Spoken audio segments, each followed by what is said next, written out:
right, well, welcome to our panel on perspectives on national security and the war on terror. My first responsibility is to remind you to turn off your cell phones, put them on silent. So my name is Johnsen, and I teach constitutional law at Indiana University Maurer School of Law in Bloomington. Also a longtime ACS board member, most relevant to this panel. Served in the Department of Justice's Office of Legal Counsel under Bill Clinton. Tried to go back, but that didn't work out. So it's my great pleasure and privilege to introduce to you our panelists. I'll do that first, and then introduce our subject a little more. So we are very fortunate to have an exceptional group of panelists, all of whom are experienced, distinguished, thoughtful commentators on the many difficult issues confronting our nation post 9/11. And I'm going to give you a very short introduction, give longer biographies in your materials. Just quickly, moving alphabetically here, we have welcome John Bellinger, who is a partner at Arnold & Porter, also an adjunct senior fellow in international law at the Council on Foreign Relations, and a senior contributor to Lawfare blog, which is an excellent source of information. Served in the Clinton administration as a career lawyer in the Department of Justice, and then in the Bush administration as the legal advisor to the National Security Council, and then the legal advisor for the State Department. We have David Cole, law professor at Georgetown. David also has long served as an attorney, volunteer attorney for the Center for Constitutional Rights. Is a legal affairs correspondent for The Nation, a regular contributor to the New York Review of Books. The reason I subscribe to the New York Review of Books. David is the author of 6 books, most recently, The Torture Memos, Rationalizing the Unthinkable. Jameel Jaffer has been with the American Civil Liberties Union since 2002. Good time to start there for our issues. He currently is the Deputy Legal Director of the ACLU and the Director of the ACLU's Center on Democracy, which houses its work on national security, human rights, free speech, and privacy and technology. He's very busy these days. Marty Lederman, also a Georgetown law professor. Marty served with me. He served as a career lawyer in the Department of Justice's Office of Legal Counsel during the Clinton and Bush administrations. Then at the outset of the Obama administration, Marty was permitted to return to the government to help lead the Office of Legal Counsel as Deputy Assistant Attorney General.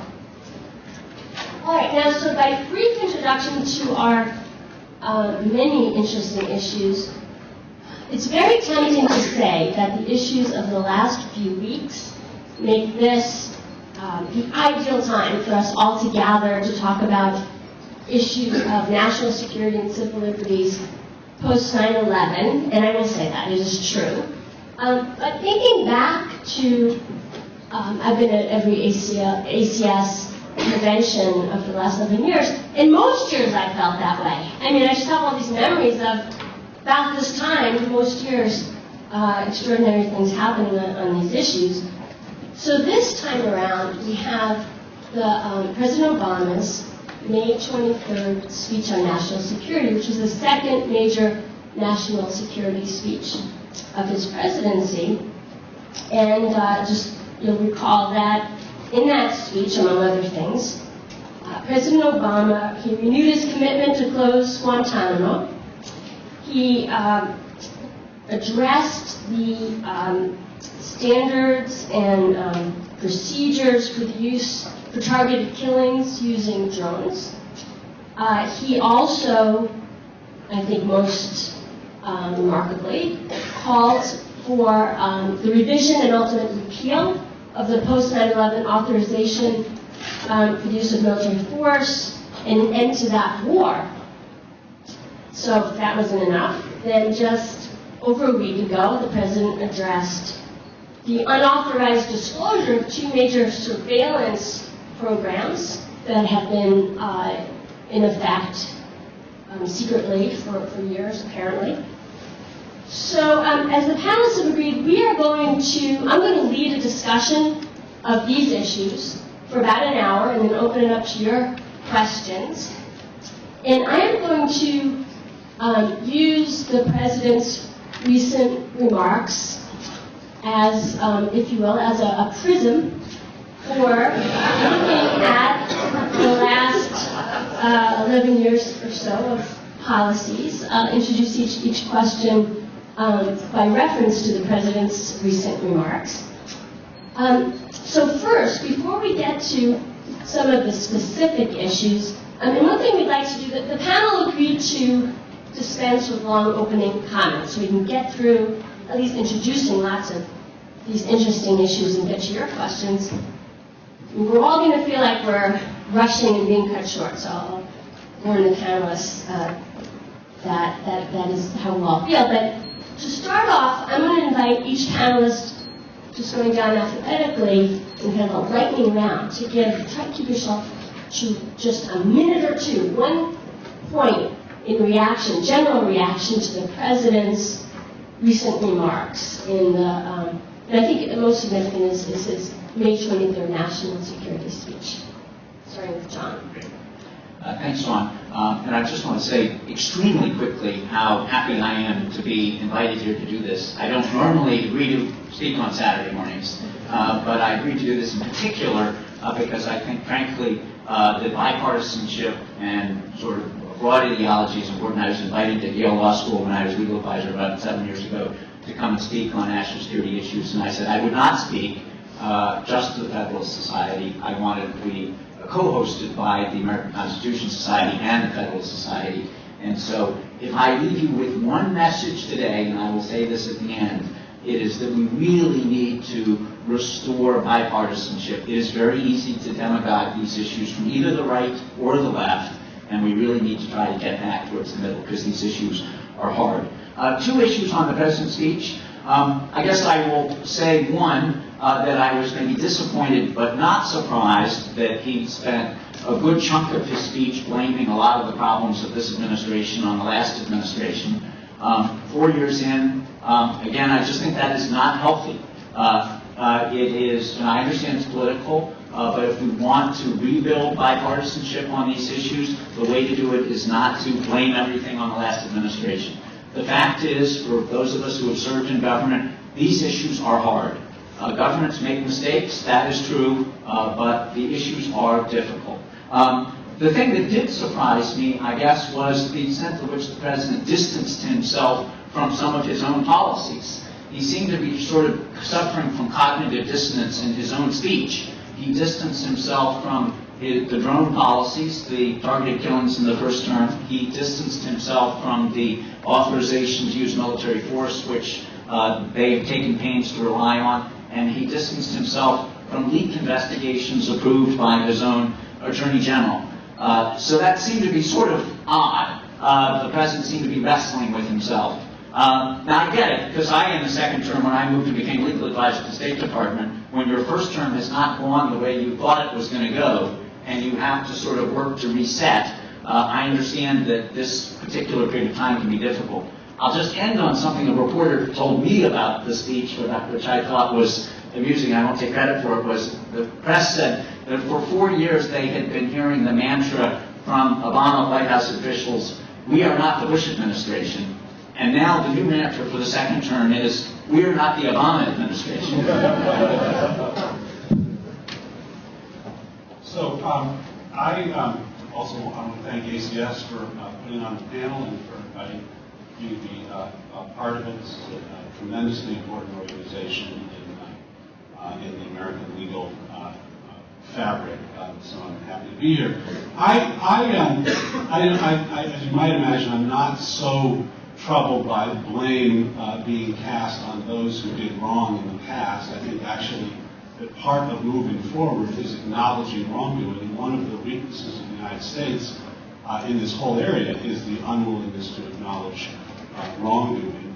We have a 6,000-page report from the Senate Select Intelligence Committee that apparently acknowledges a lot more wrongdoing than we even know about, but it's entirely secret. And I think we need to be more comfortable acknowledging where we went wrong and where we were right.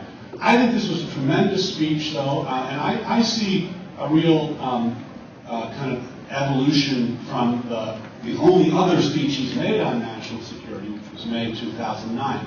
I think that speech was the rule of law speech. That speech differentiated himself from the Bush administration in the notion, not that we're not going to use military force, but we're going to do it within the bounds of the rule of law, not the position of the Bush administration. We will do whatever is necessary and disregard and try to put on some obscure island the rule of law so that we can do whatever we want. That was a rule of law speech. This speech was a peace speech. This was a speech that said, I want to be the president that goes out of office having ended 3 wars. The war in Iraq, the war in Afghanistan, and the war against Al-Qaeda. And I think that is a tremendous goal. And if he is able to succeed in that goal, then he will have earned the Nobel Peace Prize that they Jameel. So I too would like to thank ACS for inviting me. I think there were many good things in the president's speech, and I agree with what David just said. I think that to me the trouble is that there were a lot of rhetorical commitments made in the president's speech. A commitment to end the war, a commitment to close Guantanamo, a commitment to tighten the restrictions on targeting felons.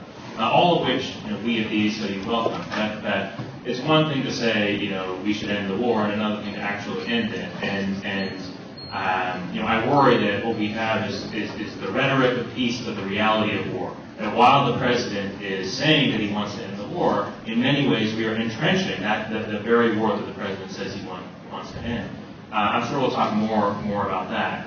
But the only other thing I wanted to say about bipartisanship, I'm not as enthusiastic about bipartisanship as a lot of other people are. I mean, I think it's a good thing that people agree if what we're agreeing on are the right set of policies.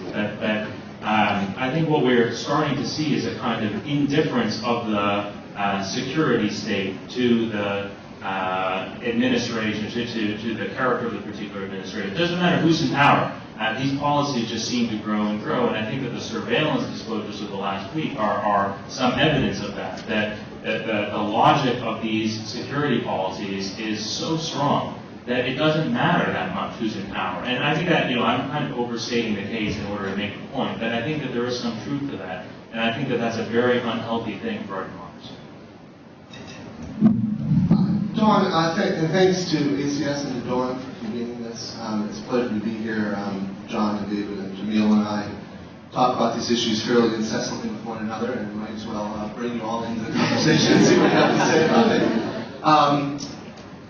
Which is really true, and I think all of us were encouraged by the president's speech. My sense, and it's been a couple of years since I was in the administration, but my sense is that this was very much, and this was reported in the press, and everything I heard was, this is really very much from the heart and what the president believes, and it took a lot of work within the administration to be able to say some of these things against great resistance from some of the agencies, particularly with respect to the president's desire to cut back on certain authorities or not exercise them or put them in a certain legal framework or policy framework that would be a precedent for this conflict and for other conflicts going forward.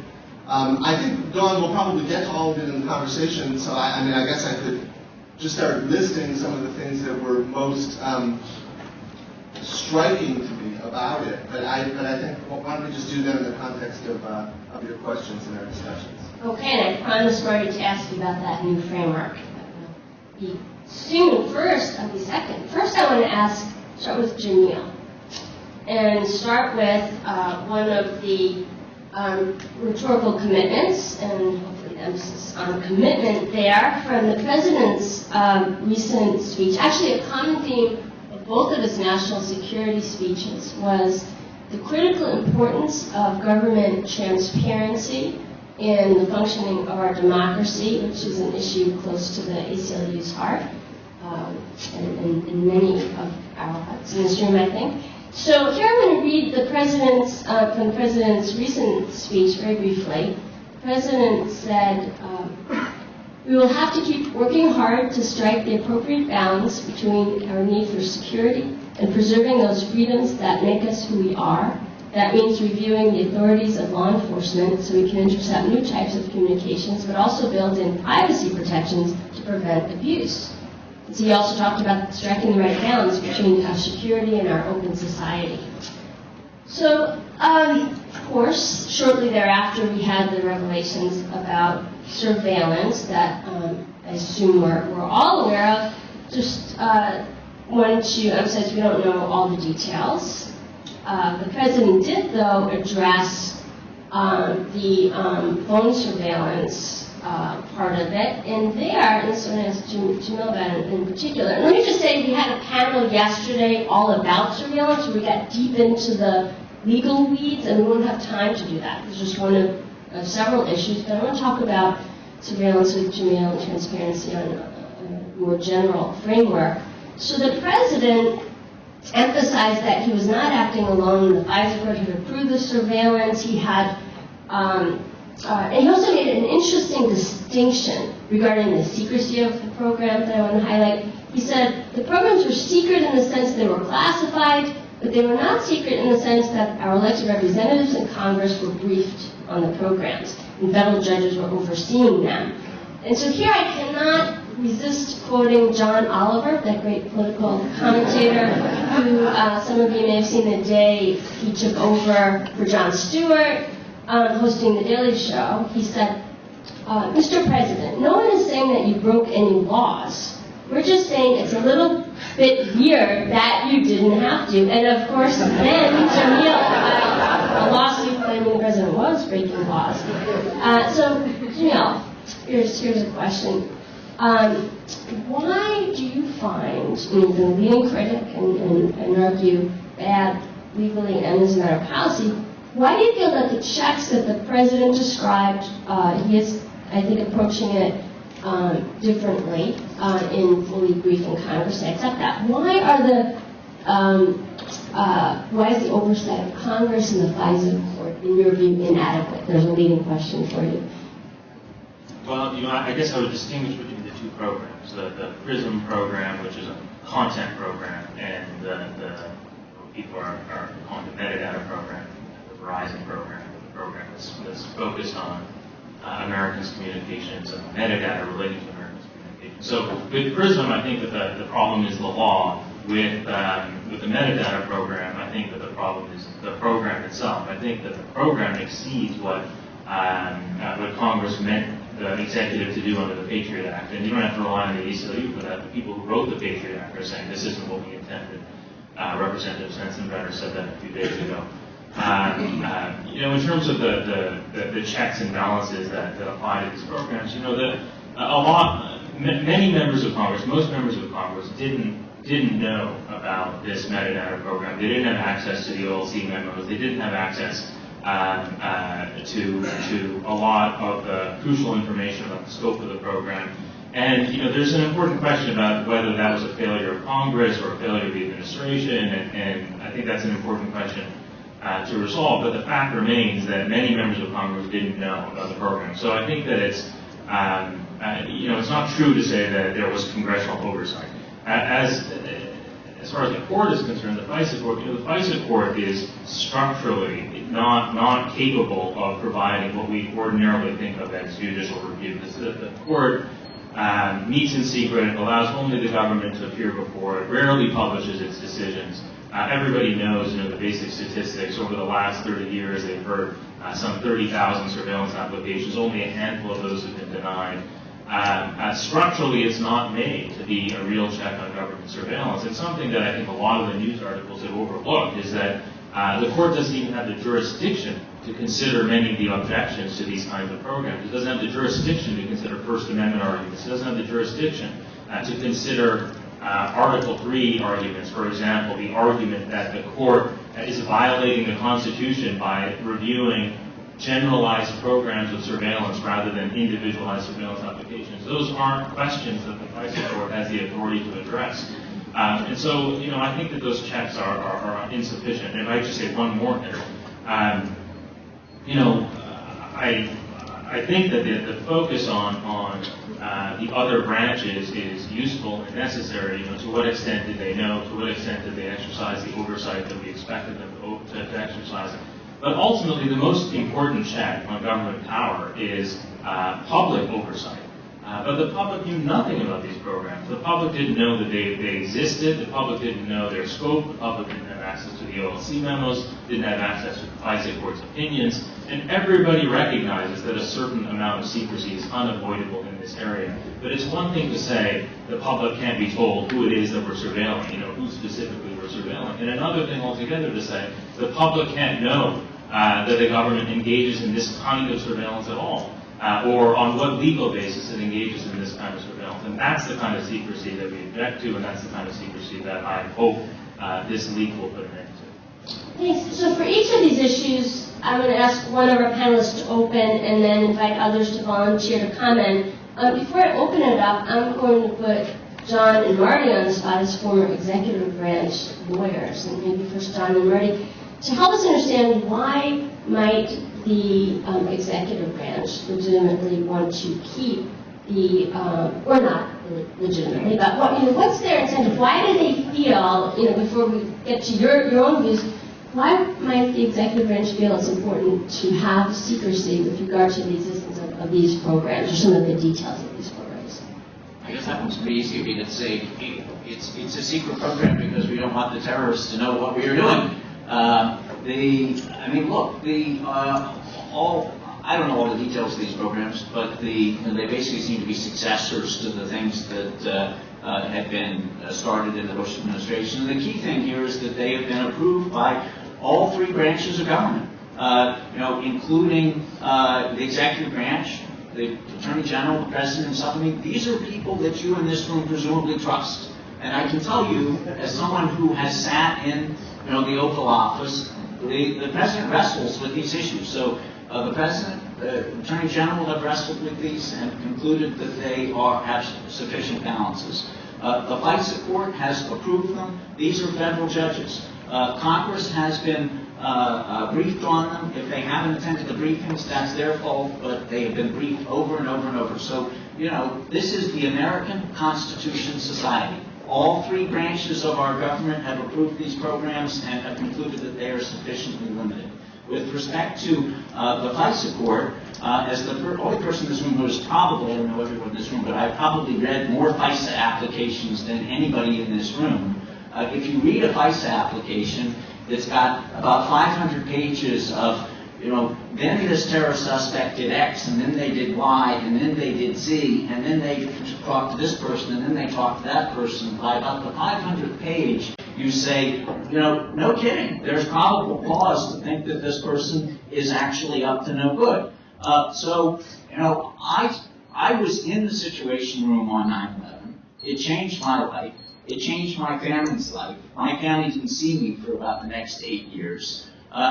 You try very hard to keep the American people safe within the balance of checks and balances. I spent a lot of time with the 9/11 Commission, who told the Bush administration, you did not do enough to keep the American people safe. So certainly the lesson of that was that the American people expect their government, all three branches, to do everything that is necessary to protect them from terrorism, but within the law. And in this case, it has been within the law, all three branches of government. And I would say, the last thing I'd say is simply, that the programs, I think, seem to be much more limited than they have essentially been sort of demonized in the press. The PRISM program only involves contacts between foreign nationals, and the metadata program is basically connecting the dots that seem to have failed in the run-up to 9/11, where the government had different dots that the American people expect them to be connected. Marty, do you have anything to add about from the perspective of the executive branch?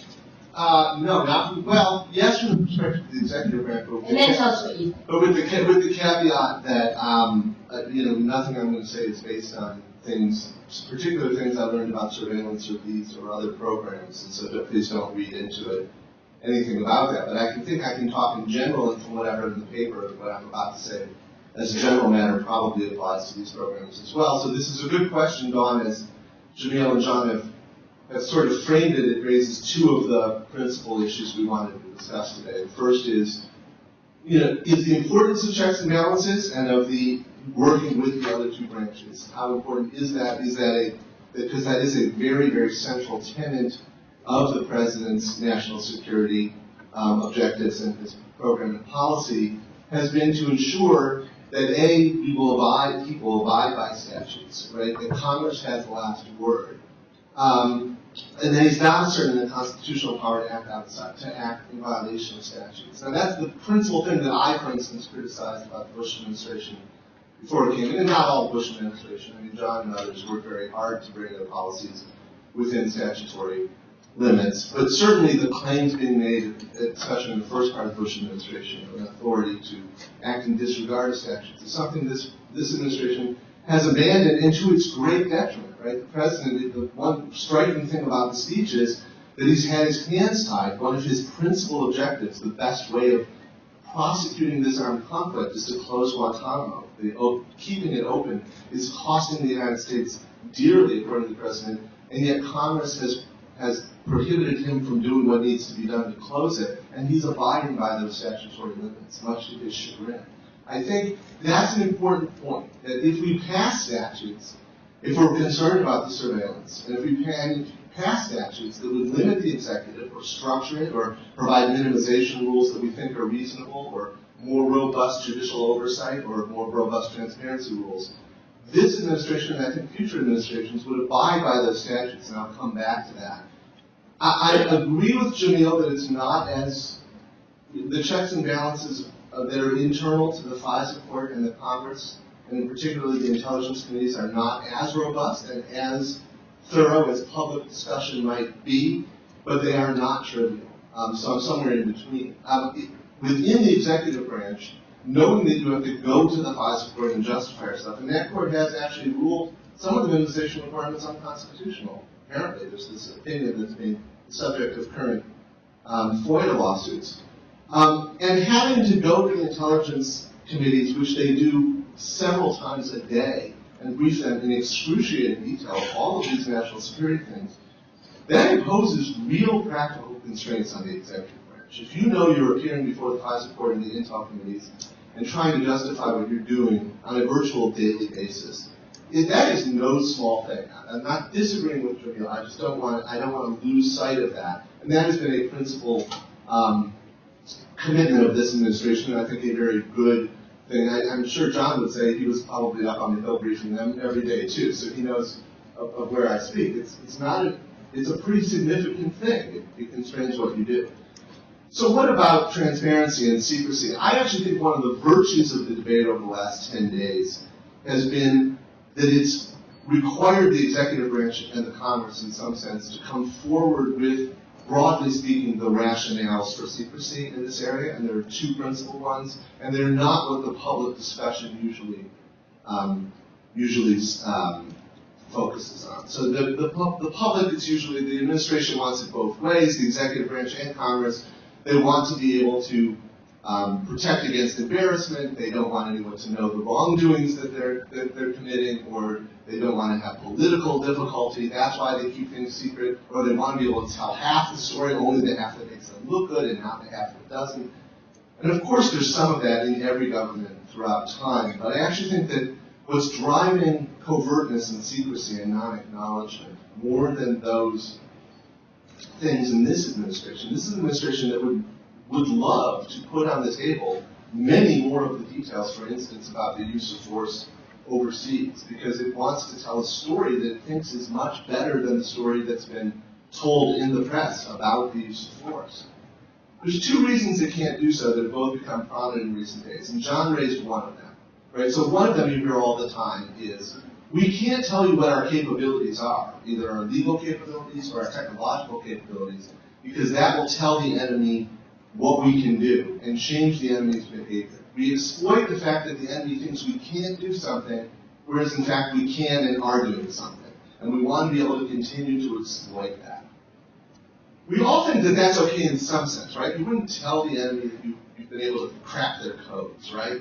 No one would think that should be transparent. But on the other hand, Jameel's right. At some broader general level, especially when it touches upon U.S. persons, there's something disturbing about the fact that the American public was unaware of an apparent metadata suite of all of their phone calls from general carriers. And the idea, that I am actually troubled by this rationale, the idea that we are kind of taking advantage of the fact that those who we are trying to stop from committing terrorist acts are more subject to our surveillance if they don't know what we can do. It's obviously true, but it runs into this problem of democratic legitimacy.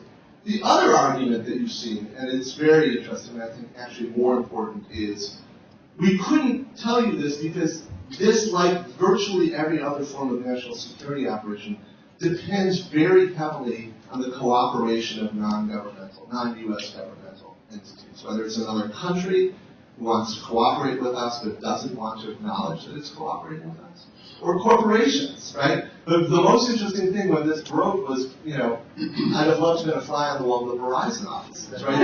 They're losing market share, and you basically started hearing in the press, now they all want to make it all public because they all want to it's not just us, it's every telecom company that's cooperating with the United States. Don't blame it on us.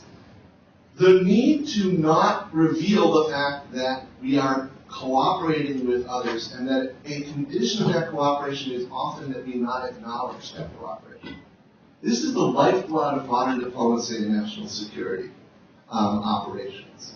And it is, I actually think, the principle, it's a big reason why there is often a need for non-acknowledgement. It's not secrecy as such, because even when something seems to be widely known, the government can't acknowledge it because it's promised it won't do so as a condition of gaining cooperation. Now that's blown to smithereens here, right? Because now the telecoms, apparently we know that they were cooperating, and now they want to put it all out on the table. So that rationale for secrecy is sort of beside the point. We'll see what happens now. And now we're falling back on the one that John raised. No, I'd like to ask David if he wants to weigh in. And let me just say we're about at the end of what I allotted for this issue, but we're going to hear from David and then let Jameel have the last word and move on to our next issue. So I want to underscore something Marty said, which is I think there's a real difference. It's not quite accurate to say it's a continuation of what was being done by the prior administration. In some sense, they're still gathering a lot of electronic communication data. That's a continuation. But the real difference is that President Bush was doing it in a warrantless, criminal way. There was a statute on the books that said it's a crime to gather this kind of information without a warrant, and he just went ahead and did it without a warrant. And in fact, it nearly precipitated the resignation of virtually the entire leadership of the Justice Department because of the illegality of the program. Whereas President Obama is continuing to gather some of this information in disturbingly broad ways, but pursuant to a statute which has been revised to authorize broader surveillance, and pursuant to warrants that have been approved by courts. And those are not trivial checks. That said, I think it's deeply, deeply problematic that this has been as secret as it has been. And it's a problem that, goes across issues. So when John Brennan, I can't remember whose hearing it was, recently there was a hearing in which Carl Levin, the head of the Armed Services Committee, was asking the administration officials, who are we at war with under the AUMF's Associated Forces provision? And they said, well, we'll have to get back to you on that. When the head of the Armed Services Committee doesn't even know who we're at war with, that's a problem in terms of transparency. Until the day before the speech that President Obama gave on May 23rd, the administration had killed 4 American citizens and countless others, and had not acknowledged the fact that it had killed them. Here the president is asserting the power to take an American's life and to take many non-Americans' lives, and not even acknowledge that he has done so. That kind of secrecy is deeply problematic. And then on the surveillance program, we had Ron Wyden ask James Clapper point blank, with advance notice of the question, are you collecting any kind of data on millions of Americans' phone calls? And he says no, which is a flat-out lie. He later says was the least untruthful answer he could give, which is clearly false. The least untruthful answer would be the truth. And one version of the truth, which would be we can't confirm or deny, which is one that they do all the time. But no, he lied to us. He lied to us. And I just think that you can't have a democracy governed by the rule of law, no matter what the internal checks and balances are, when decisions of this moment, who we're at war with, who the president can kill, and to what extent they can spy on all of us, be entirely so.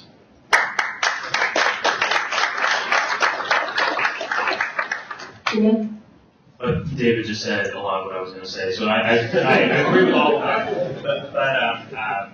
But just last night, at actually 11:55 last night, the Obama administration filed a brief in a FOIA case, now in the Second Circuit, relating to the targeted killing of American citizens. And I was talking earlier about the distance between rhetoric and reality in the president's speech.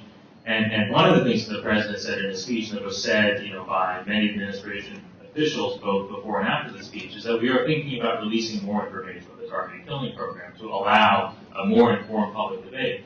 But the position that the administration is taking in that litigation, still in the Second Circuit, is that the government is not required to release any more information than has already been released, and that in fact it can't even disclose the number of OLC memos that have been written on this topic, let alone their subject matters or let alone their content. So, I think it's very difficult to say that we have an informed public debate about these national security policies when so little is known about what the government's policies actually are. We don't know who we're at war with. We don't know in which countries the government is carrying out targeted killings. We don't know on what legal basis it's carrying out those targeted killings.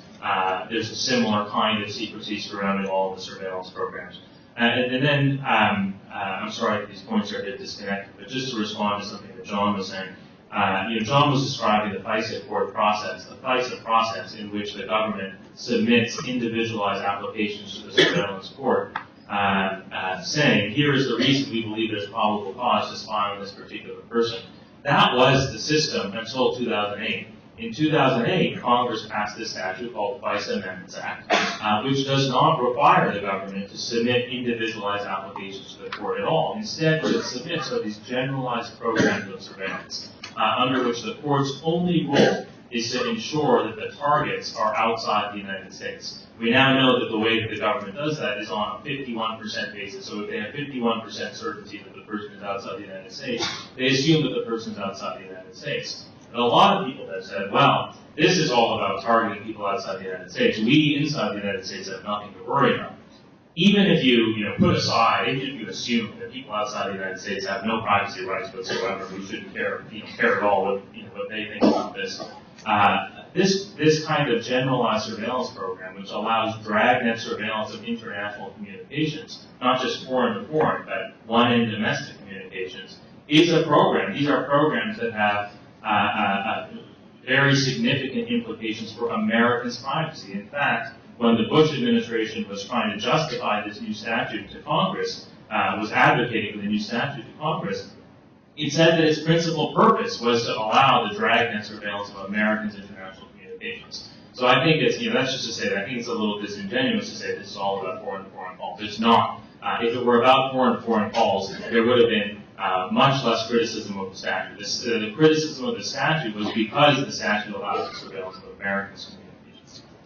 I have so many follow-up questions I would love to ask on this issue, including, I think more transparency definitely is needed, but it gets difficult when you get to specifics. I'm not going to let you answer the question, but what specifically should the administration release going forward now about these programs? I think is important and surprisingly difficult question, which maybe we'll get to. But I want to spend all the time on this issue and the next three issues. So I'm going to move on. They're all related.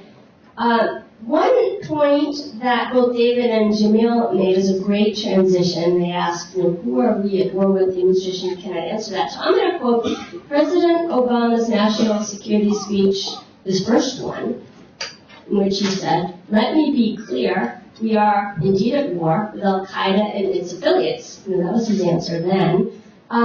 This is going to be for Marty.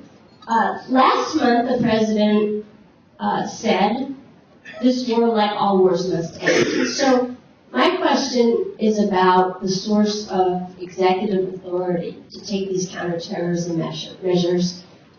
What was, until now, the Obama administration's view of the president's authority to take these measures? And what does this change in the president's description of going forward?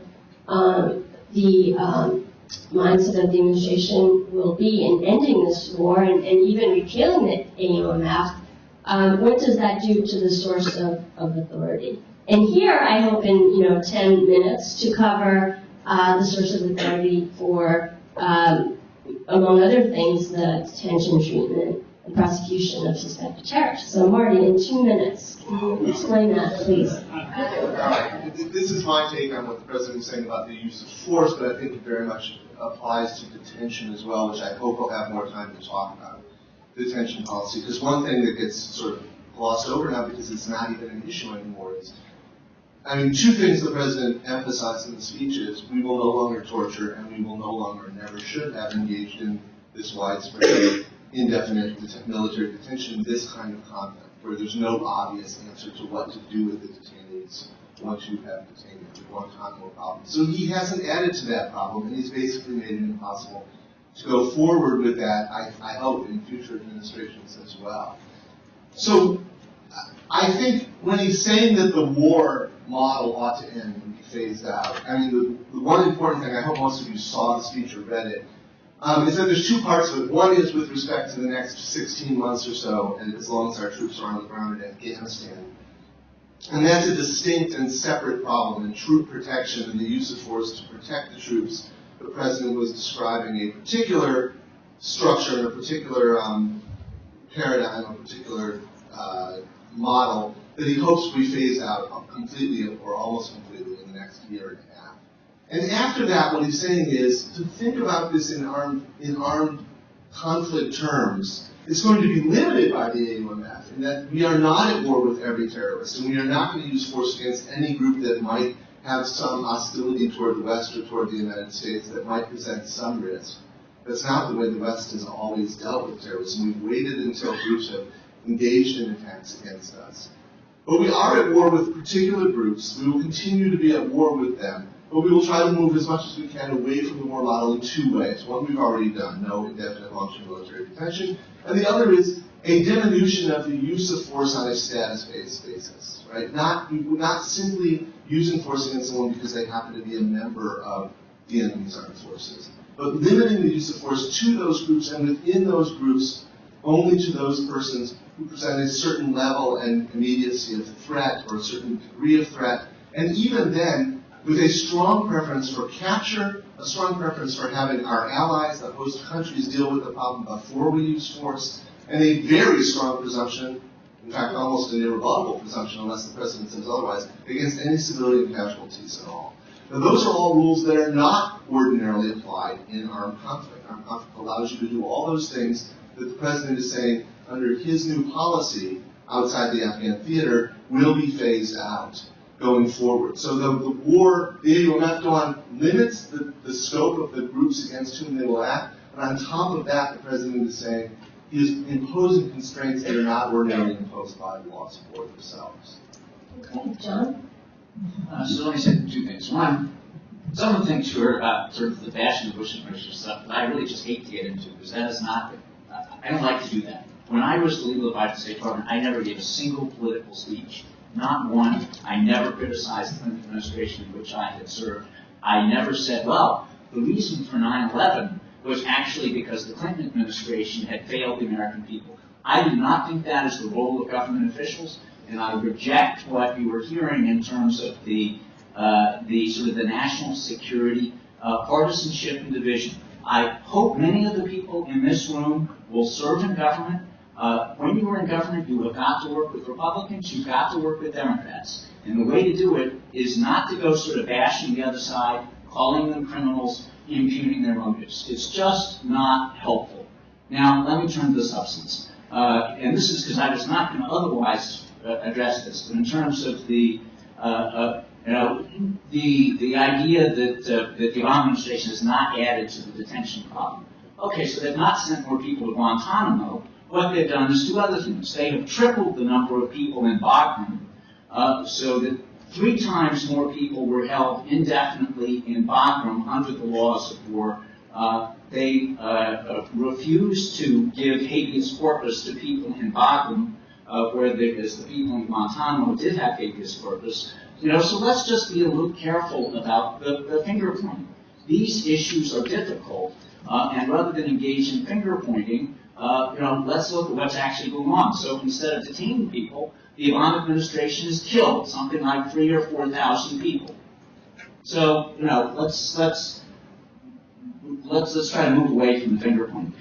In terms of what the president actually said as a legal matter in the speech, though, about the AUMF, I found it perplexing in that I would very much like to move away from the war footing. I thought some of the criticism that the president attracted from the far right was unfair, inflated, overblown. I really don't like this sort of criticism from either side that's overblown and unfair. But what was odd, though, is that there does need to be a legal basis for the president to take action to defend the country, unless the idea is we don't want the president to take action to defend the country. So the president, in a good part of his speech, said, I'm going to continue these drone strikes as long as it's necessary to defend the country. Well, what's the legal basis for that? At the same time, he said, I'd like to repeal the AUMF. Well, the only other legal basis to use a drone strike to defend the country would be to base it on the president's constitutional powers. Well, the president, though, has criticized the previous administration for relying on constitutional powers. So if you start with the premise that the president is going to need to take action to defend the country, then he either relies on an act of Congress or he relies on the Constitution. Now, which would you prefer? Would you prefer to have an act of Congress from the elected representatives of the American people that cabin what the president can do? Or would you prefer that the president repealed that authorization to use military force and simply rely on his inherent powers? Remember, President Clinton had launched something like 95 cruise missiles against al-Qaeda based only on constitutional powers. Now, maybe what the secret hope here is that the terrorist threat will just go away, and therefore the president won't need to rely on either the AUMF or on constitutional powers. I would like that to happen as well. But as long as we assume that there are still going to be terrorist threats and the president is going to need to take action, then I think there ought to be legislative authority for him to do that. That's with respect to the drone strikes. With respect to detention, many of the people in this room, certainly on the panel, know that probably no one in the Bush administration worked harder to get Guantanamo closed than I did. There are people, though, that this administration has said are going to either need to be prosecuted or are going to need to be detained.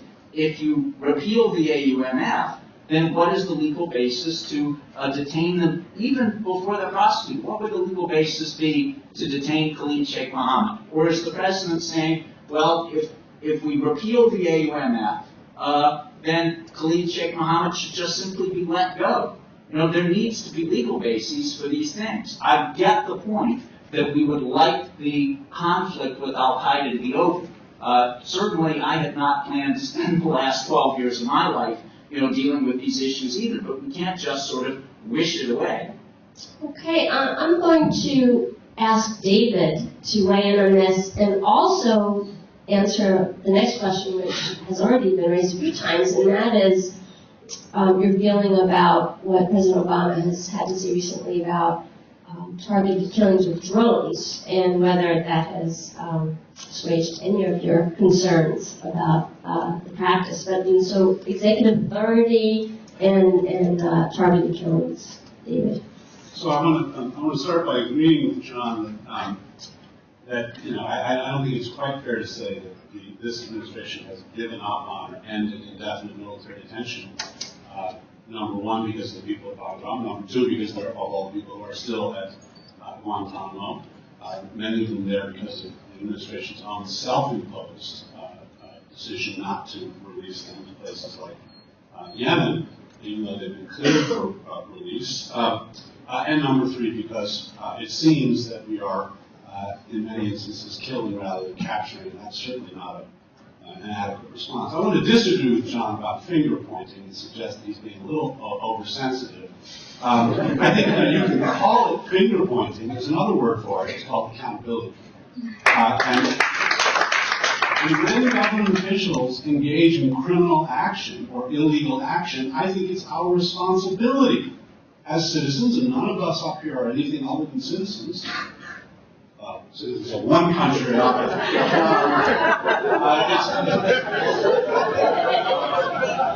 I just outed John's Mexican. I think it's our responsibility to say that they've done wrong, and that's you can call that finger pointing, but to sort of put your head in the sand and say, yeah, well, we tortured, but let's not say we tortured. Yeah, well, we wiretapped in violation of criminal statutes that were on the books and led almost the entire Justice Department leadership to resign, but we shouldn't say that. Because that's finger pointing. I don't think so. I think that's accountability. David, that is not what I said. Well, so then I apologize if I misunderstood what you said.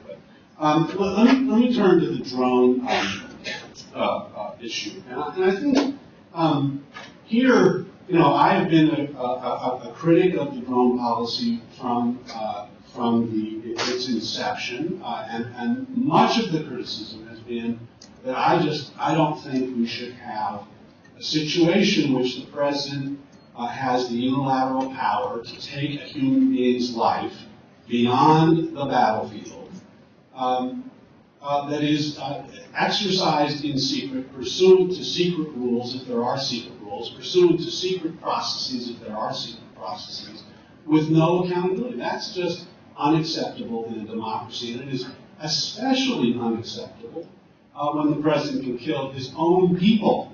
So I'm generally one, I don't like distinctions between citizens and non-citizens, and I think it's problematic, deeply problematic for the president to assert this authority vis-a-vis anyone beyond the battlefield. But there's a particular democracy problem when the president, who is representing us and is supposed to be constrained by the rule of law, exercises the authority to kill us in secret, in unacknowledged killings, as he did with Anwar al-Awlaki.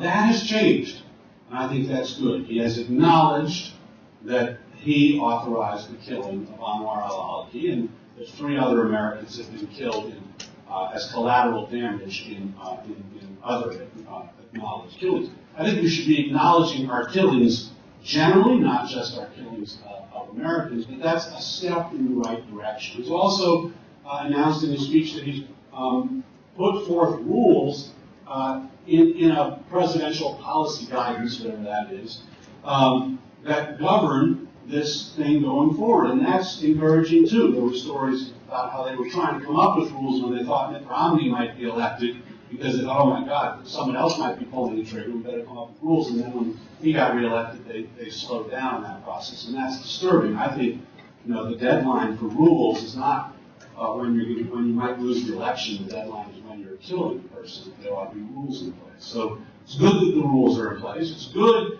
as Marty has suggested, that the rules are, again, off the battlefield, seem to have been, the threshold for killing seems to have been increased closer to a point where it might meet self-defense justifications under international law. It ought to be there. It might be there. I'm skeptical that it's there yet, but that's where it should be. And if it's moving closer to a situation in which the use of force to kill a human being is used only as a matter of last resort in self-defense of the nation, then that would be a good place to get. I'm not convinced that we're there yet, but I do see signs that we're moving in that direction. The number, and it's not just his word, it's also facts, the number of targeted killings has dramatically dropped in the last 2 years. And that too is a good sign. It's also a good sign that they now take the position they will not employ a targeted killing unless there's a near certainty that no innocent people will be injured or killed. That sounds like a very high standard, higher than international law even demands. That's a good thing. What I'm still troubled by is the fact that the rules remain secret, the procedures remain secret.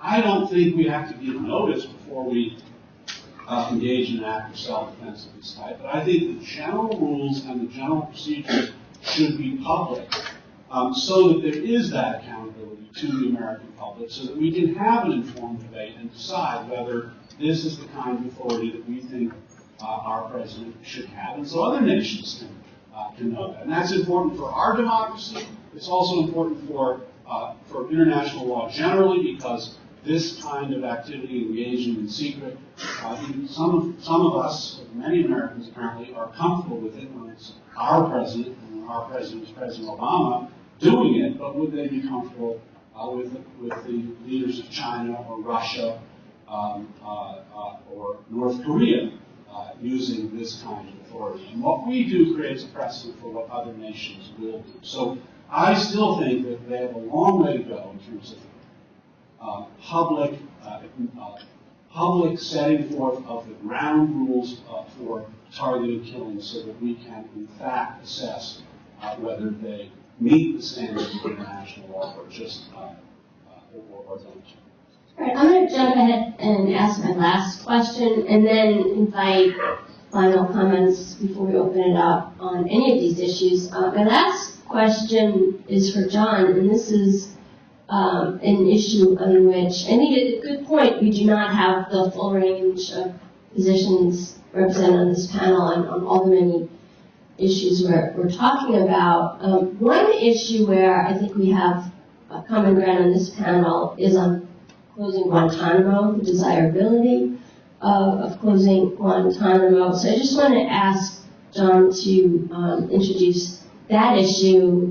Actually, I'll introduce a little bit by just reminding you of some numbers that are relevant here. So during the Bush administration, 779 men were imprisoned at Guantanamo. By the time President Bush left office, more than 500 of them had been released. So when President Obama took office with 242 men still held at Guantanamo, 242, he said he closed Guantanamo in a year. 161 detainees remain, over half of whom were cleared for release during the review back in 2009. So what accounts for the fact, we all agree we'd love to close Guantanamo, but there's been an utter failure to accomplish that, and how optimistic are you going forward? Just introduce the Guantanamo issue for us, please. Sure. Well, as I said, a number of us worked very hard in the Bush administration to close Guantanamo. And I was one of the first people to applaud. I think I went on NPR the day after the President Obama's announcement ordering the closure of Guantanamo to say I thought this was a good thing. I also knew at the same time it was going to be much harder than he thought, because I think there was a number of people, either inside or outside the administration, thought that the Bush administration had not been working very hard at it. Although, as Juan said, we had transferred out 500 or so people. The problem is that the countries that these people came from, generally didn't want them back, or that the countries that did want them back, we didn't want to send them to. So that created a conundrum. Unfortunately, although I think President Obama's heart was in the right place on this initially, there was then a giant political miscalculation about how difficult it was going to be. And so the Congress, which was controlled at that point by Democrats in both houses, then voted down the president's signature foreign policy initiative. Right? I mean, it was a remarkable thing. This would never have happened in a parliamentary democracy, that the president's major foreign policy initiative on his second day is immediately voted down by both houses of Congress. The Daily Beast actually did a number of years later, did just a month or so ago a piece on this. You should look it up, on how the White House had bungled the closure of Guantanamo. And I think part of it was that Rahm Emanuel really didn't want to spend the political capital on it because he thought that it was going to be a loser, and he had other things to do which were understandable, like health care and so forth. But you can't just say that you want to close Guantanamo and then not put in the effort to try to do it. And I think what happened is Congress then did pass all of these restrictions on moving people to the United States, even on transferring them to other countries. But again, it wasn't just the Republicans who were very tough on the issue, but also the Democrats who were running scared, and the administration then sort of lost interest in pursuing the subject. Then under pressure, recently, just in the last few months, particularly after they had replaced their Guantanamo closure envoy, Dan Fried, and not replaced him with anyone, there was a real concern going into the second term that the administration was just not going to do anything at all, and pressure built up. The president did address it in the speech, and I think the jury is out, as Jameel said, is that just rhetoric when the president said he's going to redouble his efforts to close Guantanamo, or is he actually going to do something? He said he was going to appoint new envoys to help close Guantanamo. He still hasn't done that. He said that he is going to lift the restrictions on transfer to Yemen. He said he's going to restart the reviews of all of the individual cases, which had never happened in Guantanamo. But what he never did was he never addressed, even 4 years later, what to do with the most difficult cases of those people that this administration has reviewed and said that they really found to be too dangerous to release. But at the same time, they can't be prosecuted. So what will they try to do about that? And it is, in my view, it is not sustainable over 40, 50, 60 years. We cannot have a situation like Albert Hess or Spear was, I guess, in Spandau 60 years later, just still sitting there. There's got to be some agreement between Republicans and Democrats, and this gets back to my point of, yes, one can fault different administrations for things that they've done. The Obama administration, of course, we all know, is virtuous and only does good things. So the drone strikes are not criminal. Only the Bush administration engages in criminal activity. But whereas killing 3,000 or 4,000 people, that, of course, is just a policy difference. Again, this sort of stuff is not helpful if you want to get things done in Washington. If we want Congress to pass the laws that will allow us to close Guantanamo, the finger pointing is not helpful. You cannot bash someone on one day and then ask them to work with you to get something done. Right now we need to have the president work with the Congress to lift the restrictions on closure of Guantanamo, or it's not going to happen. Okay, now just a moment, I'm going to turn it over to all of you for your questions. First, I'm going to give, I think in the order we haven't really heard from people, Jameel, David, and Marty, brief moment to respond on Guantanamo or any of these issues as you get your questions ready. Jameel? Well, I want to disagree with John about something and then agree with him about something. So, I don't think that government officials of either party should be above the law or above criticism, and I think it's important that we have these kinds of Can I just say, I have... John, I'm going to let you respond after Jameel. So, let him finish his point and then you can briefly respond. And now let me agree with John about something and disagree with Marty and David. I think that this distinction between saying the Bush administration asserted the power to violate statutory law, and the Obama administration is following statutory law. There's a little bit of truth to that, but it's too facile. The Obama administration is, following the AUMF in the sense that it packages its arguments in terms of the AUMF. And it's following the Patriot Act in the sense that it points to the Patriot Act to justify the metadata program. But it has very aggressive interpretations of those particular statutory instruments. With respect to the AUMF, the administration is saying, we have the authority under this statute to kill American citizens on the basis of standards we're not going to disclose, and on the basis of evidence we're not going to disclose. The metadata program, if you read Section 215 of the Patriot Act, which has all sorts of problems, and we've been criticizing it for 10 years, but if you read that section, it's plainly meant to allow the government to obtain static records, not to engage in real-time surveillance, let alone a 7-year program of sweeping up Americans' information about Americans' phone calls. So, I mean, I think it's, I suppose that between these two options, between the option of saying we have the power to violate statutory law and the option of saying we're following statutory law but we have this very aggressive interpretation of it, I take the latter over the former. But those shouldn't be the only options on the table. And then, on this question of the AOMF versus constitutional authority, is it better if we retire the AOMF and move towards a self-defense model? I think that it could be better. I think it could be a good thing if we retire the AOMF and move to a self-defense model, but it matters how broadly we conceive of the right to self-defense. And one of the things that's very worrying to us at the ACLU is this phrase that the president used in his speech, continuing imminent threat, which is not a phrase that we'd ever heard before. And obviously it matters a lot what that phrase actually means. It could be a very narrow standard, or it could be a very broad standard. And beyond the question of what the phrase actually means is this question of who gets to decide whether that standard has been satisfied. And this is something that the administration has been consistent on, making the argument in court that whatever the standards are, it's the administration that gets to decide in the first instance and the last instance, the executive that gets to decide in the first and last instance whether the standard has been satisfied. We've been arguing that the judiciary has some role to play, at least in the case of American citizens. Now, David has outed me as a Canadian, so I don't have any credibility on this point. But in respect to American citizens, the administration should have to present evidence to a court, and the court should be able to decide after the fact whether the administration was right, whether the executive was right to kill this particular person.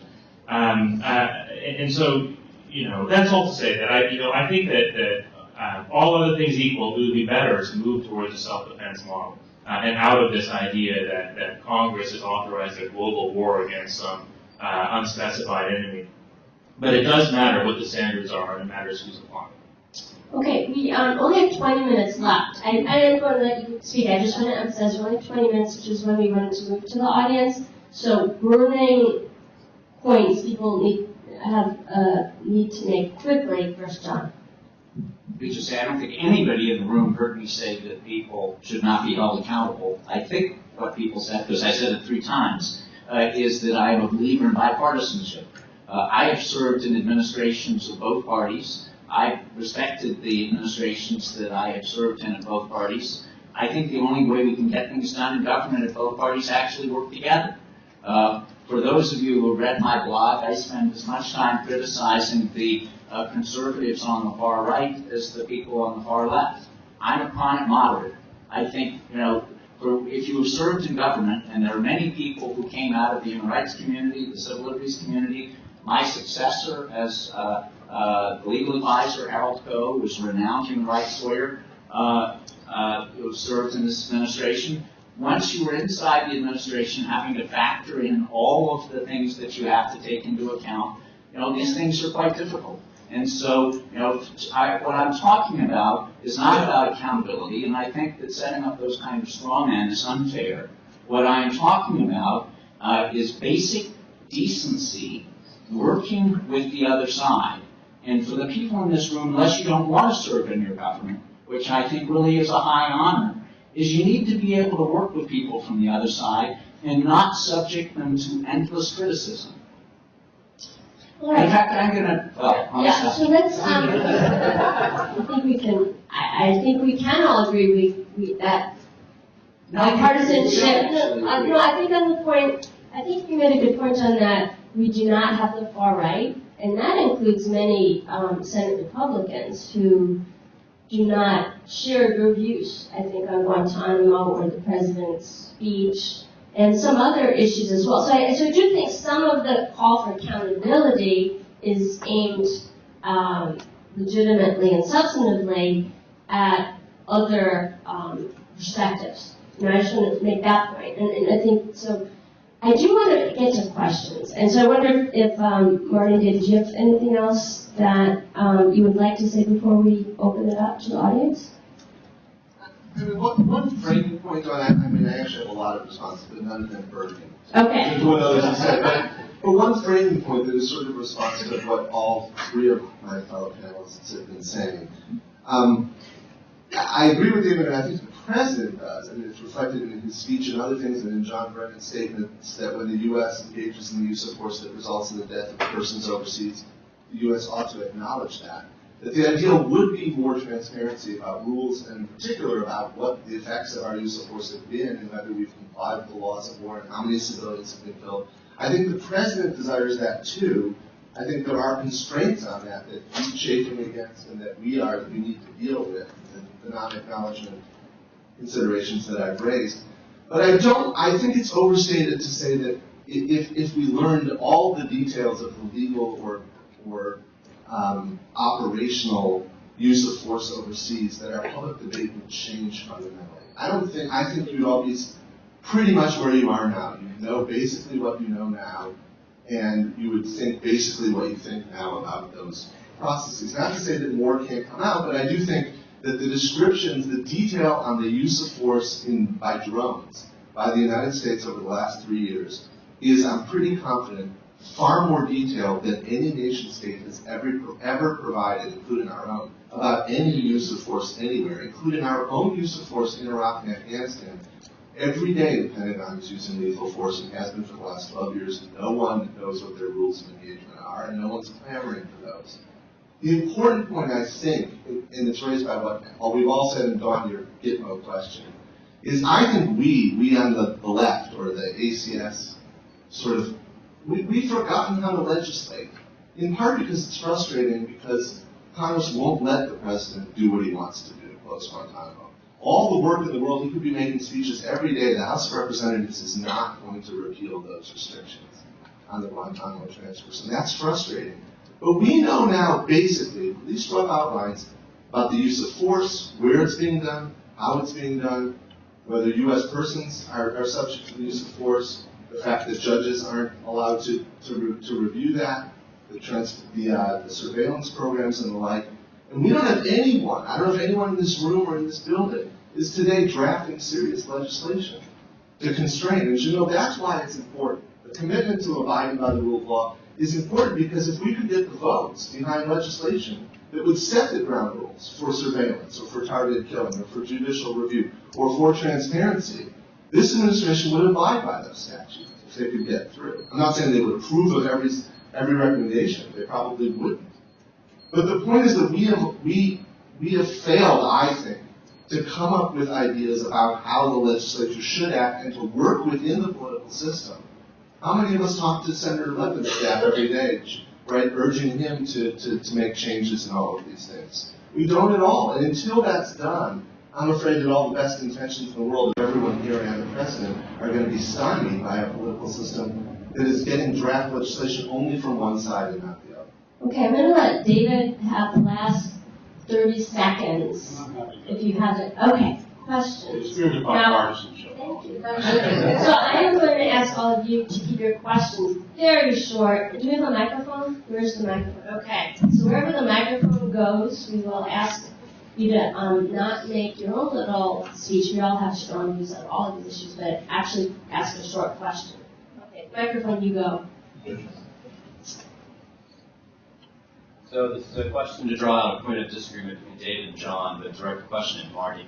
So, and John, well, so there's this question about accountability for torture in particular, and Marty, you're constructing this vision in which the Obama administration complies with statutes. The Convention Against Torture is the law of the land. Article 2 is unambiguous about there being no excuses, including emergencies or national security. And Article 12 is unambiguous that all credible allegations must be investigated. And you were talking about the Obama administration's legacy in terms of closing the door on torture, even while failing to follow the statute in this instance and ensuring that torture will recur by making it okay to commit the Bush administration's abuses. And I'm just curious how you square that, and particularly, Don, for you, maybe for people who don't know, Don would be the head of the Office of Legal Counsel now if the Obama administration made a choice to pursue executive accountability for torture as it is required under international law. And I'm curious what it's like for you to be on the outside of this discussion because you fell on Rahm Emanuel's sword on this particular principle. I think there's a lot of blame to go around. So I'm going to let Marty answer. So this is a long, a very deep, complex question. And here's what I think. I think you're right. Keep it short. Yes, it's a troubling thing. But here's the problem when it comes to torture. I mean, the president. One really striking thing in the speech was the president said he didn't say John Bush administration tortured or they tortured. He said we tortured. We, the United States of America. We tortured. We violated the law. We violated our most fundamental principles. It was wrong. It won't be done again. And I have a whole spiel about how I think the steps that he took in 2009 will effectively make sure it doesn't happen again going forward. Not forever. It's 100 years from now it might. But it's effectively closed the door on that.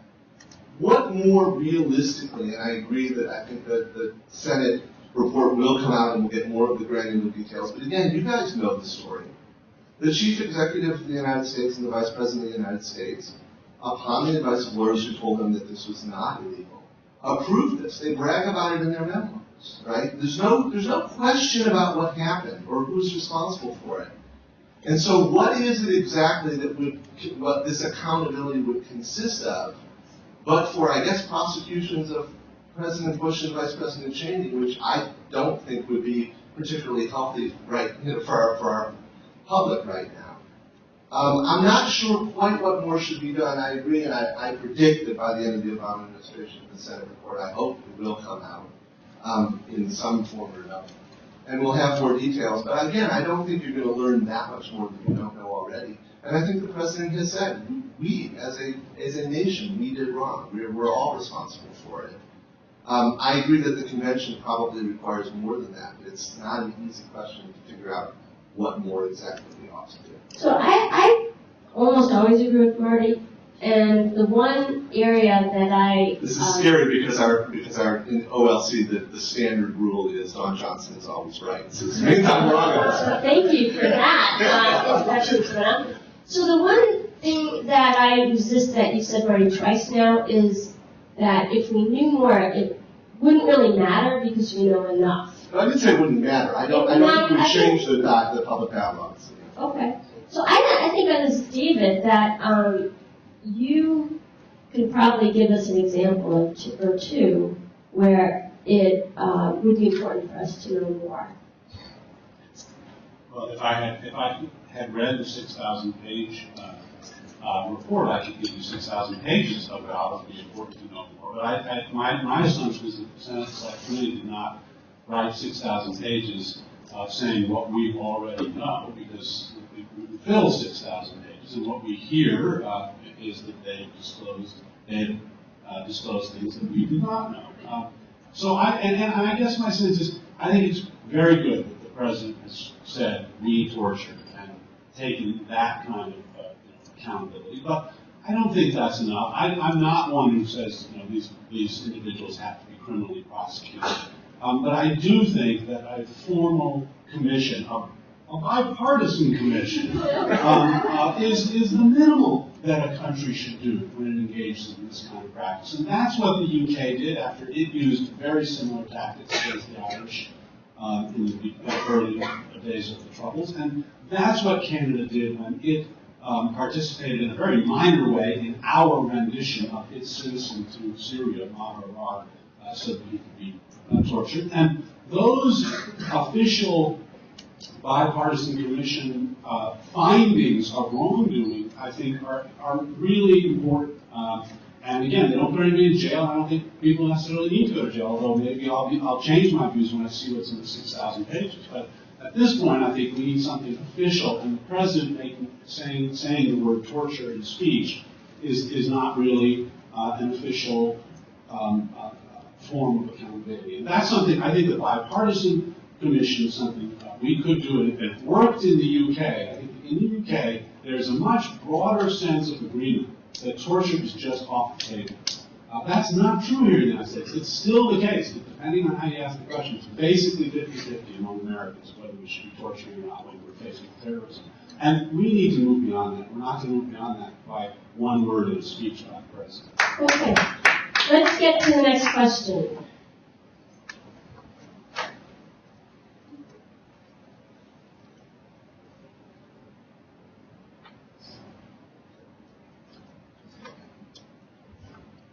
John, I'm surprised that you're surprised that there's partisanship of the issues.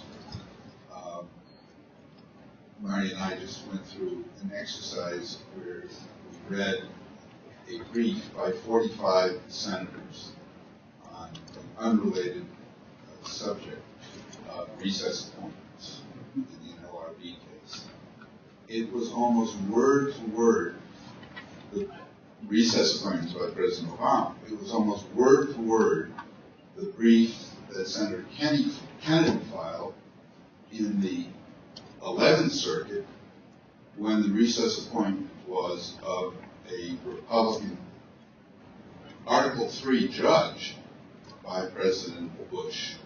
None of those 45 senators, most of them are in the Senate now, came and said, yes, Senator Kennedy is right, and the 11th Circuit should disapprove of this recess appointment.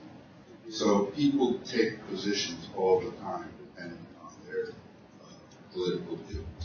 Now, obviously, it would be nice if we could all agree on something, but there are ways that we get around it. We've traditionally gotten around it, and the way is, as you mentioned, that we put proxies out there whom we have faith in. And so you mentioned Harold Koh. Harold Koh gave one of the first speeches on these general topics, which was seen as a sign of what the administration was doing. Then there was obviously a leaked story, I won't mention any names, to a person on a very large New York newspaper that mentioned two names which most people in this room would think are two names we can rely on as having written what appeared to be the drone memo.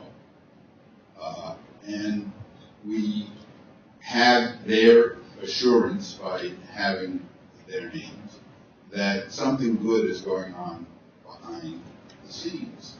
Now, I ask you and I ask Marty, if this stuff can be done informally, what prevents it from being done formally? Why can't the people, the Harold Kohs and the two unnamed members of the Office of the Council, if it can be discussed informally and through leaks and through speeches, why can't something more formal be done? Let me take part of that. One, I wouldn't say I was surprised by the partisanship. We've had partisanship for a long time. I'm just making a plea for less partisanship in the national security area. I personally gone and repeatedly testified in support of this administration, in support of its initiatives. That's not something I had to do. When they were trying to pass legislation to allow the president to comply with the ICJ's imminent decision, Senator Leahy asked me to come and testify. And I did that. I've repeatedly gone and done that. When members of this administration were smeared by the far right, calling them Al-Qaeda sympathizers, I was one of the first people to go and defend them. And I'm not saying this about me, I'm just saying I think this is the way all of us need to behave if we want in the national security or the international law area to try to bring a consensus in this town. So I'm not surprised by it. I just would like to see us all do a better job. With respect to the OLC opinions, I would invite Dawn, who might have been head of the office, because I'm sure she would have ordered the release of the highly classified opinion written by two professors that reportedly said that it was legal to kill an American citizen.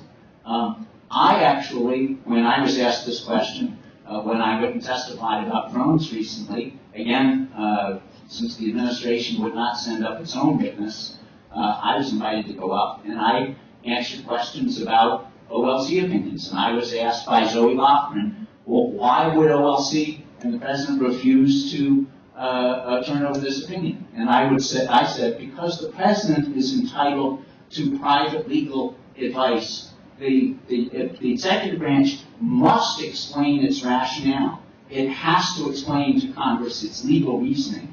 But it does not, under our constitutional system, have to turn over the precise piece of paper that was given by the Office of Legal Counsel to the President, upon which the President relied. So to the extent the executive branch is not explaining to Congress its legal rationale, which I don't think that they've been doing, and I have expressed concern about that, then they need to do that. But they have to turn over under our system of separation of powers the legal advice upon which the President relied. If Dawn were to tell me that she thinks that she would have ordered that piece of paper released, I would be very surprised. Okay, I'll answer that question. So first, I would not have had the authority to order the release, as you know, it would not have been my decision as head of OLC.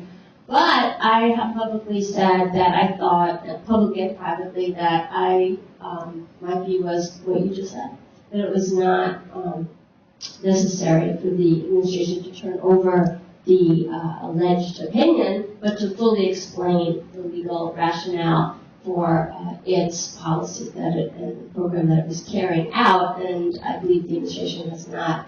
They've gone farther, and the speech was great, and there were 4 other speeches that gave us many details, but I think that more about legal rationale, and even more, as David said, about the program should be made public. But I agree, John, with how you described the obligation of the administration to explain the legal rationale for its policies, but not necessarily release the OLC opinion. I don't know if Marty wants to address this. I don't want to address that. I didn't think so. Okay. But I do want to very quickly, I want to push back against the frame. And I think, John, you're selling yourself short in calling this all political disagreements. Of course there's politics in this town. Jim's right.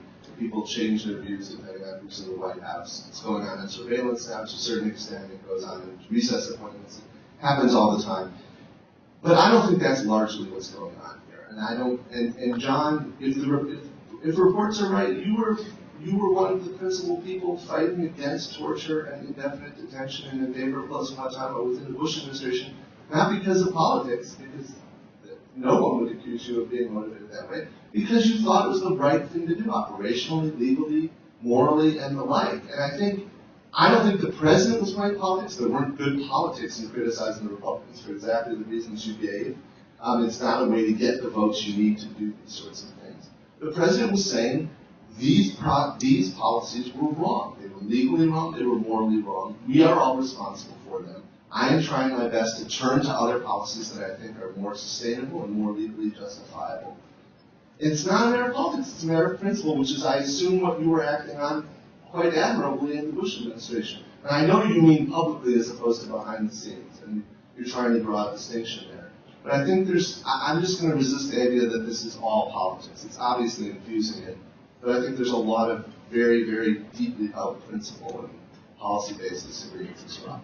So we are. Jameel is itching to say something. Yeah, we're about out of time, so let's just allow final comments. I'm sorry, what's that? I can go to one. That's the whole thing. Let me ask our people here, can we go a few minutes longer before the lunch? A little bit. Okay. Jameel. So I want to make 2 very obvious points, and the first is that I think it's a bit rich. Everybody is so upset about the president's privacy. The president has should be able to maintain the confidentiality of the sensitive information. And if he can't, then there's going to be a chilling effect within the executive branch. And, I think that there's something to that argument, but I wish they were extended to the obvious places. So that's one obvious point. The second is that, this discussion we've been having about secrecy may not be quite the right word for it, because a lot of the things that we are saying are secret are not actually secret at all. We already have a pretty good idea of how many people were killed by American drones. We have a pretty good idea of even before the president acknowledged the killing of these 4 American citizens, we knew of 3 of them. We use secrecy, to characterize this problem, but really the problem is not so much secrecy as accountability. There's this kind of disconnect between transparency and accountability. And you see that through various legal doctrines like the Wilmar Doctrine or the state secrets privilege. But one of the things that the administration, that the government is trying to do by claiming these things are secrets, is not so much to keep the public from knowing them, but to keep the courts from doing anything about them. And this is, I think, a bigger problem in government secrecy right now. Not that we don't know, but the fact that we do know is kind of irrelevant. The fact that everybody knows these things doesn't allow the courts to hold people accountable for violations of the law or to examine the evidence that was the basis for a targeted killing. And this disconnect between transparency on the one hand and accountability on the other, I think is something that warrants more examination. Okay. I don't think we have time for more questions, but I want to invite our panelists, starting with John, down the line, a minute each to give us final thoughts. And Jameel, raised, we could go on and on, an additional really difficult question of the role of the courts in all this. I think I probably said my piece other than to say, just to go back to where the reason that I come and do things like this is to so there really can be a robust debate about these different issues. It is a lot different when you serve in government than when you serve on the outside. Every one of the concerns that has been raised, and I've done with multiple panels with David, Jameel, and Marty, every one of the points that has been raised, there's some valid concern to it. And in government, we try to take all of these into account and try to come up with the best policy that we can. And sometimes those are good policies, and sometimes they're bad policies. I already alluded to it, and I won't get into it, but there are a lot of mistakes that were made in the Bush administration in the first term that we worked very hard to correct in the second term. But I do think that it is important to understand that the people who are in government are laboring hard. I have confidence in this administration. I don't agree with everything that they've done, but having been someone who has served in a previous administration, I've tried to give as much support to them as I possibly can, because I know how difficult it is when you were serving in these positions inside government. There was somebody whose name I can't remember now, who wrote in the 1950s that democracy requires two things. It requires transparency from the government and protection of privacy for the citizenry. And I think what concerns me most, and this is a bipartisan criticism, it concerns me under the Bush administration, it concerns me under the Obama administration, is that we flipped that. So now we have a government that operates in significant measure in secret, using very disturbing authorities. Meanwhile, our lives are more and more transparent. And I think that has very troubling implications for our democracy. Yeah. The only thing that I would add on this bipartisanship point is that, I always feel this when I come to D.C. and nowhere else, that the world is made up of Republicans and Democrats, and obviously it's not, and I think ordinary citizens, I don't think that our responsibility as citizens, I use that word in the broadest sense of the term, our responsibility as citizens is exhausted by our declaring our allegiance to one party or another. Sometimes both parties get it wrong, and I think we've seen that over and over again over the last decade. And there are more than two options on the table. Sometimes the Democrats have one thing to say and the Republicans another, and both of them are wrong. And I think that they're both wrong about surveillance. They're both wrong about targeted killing. And for those of you who live in D.C., just try to keep in mind that sometimes the world as it appears in D.C. is not the real, it is not the whole compass of the world. There's more to it. Canada, for example. Marty? That's a wonderful note to end on, but we are in the Beltway, so let me just let me take Jameel's point and say that it's the obligation of all of us outside the Beltway and inside then, I think.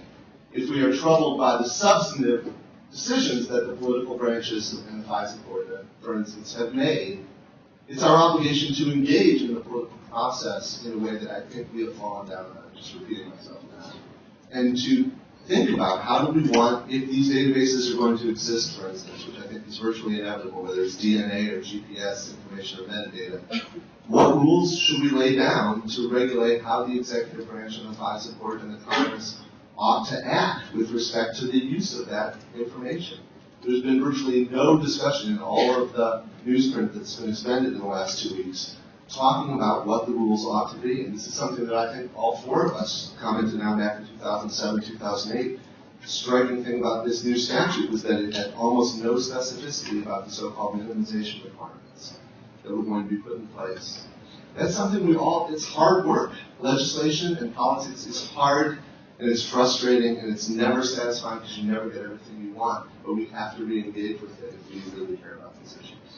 So my final word is to agree with everybody, and to the extent they've said engage and work on these issues from the outside and inside. Take every opportunity to work in government, in any branch at any level. You have the opportunity to engage. Also to give my deepest thanks to all panelists for giving up their Saturday morning to be here, and all of you for coming on behalf of ACS, and to invite you all to the networking lunch, which is beginning momentarily in the presidential ballroom, and then the closing plenary, which is covering the court inside the Supreme Court press room at 1:30. So thank you all.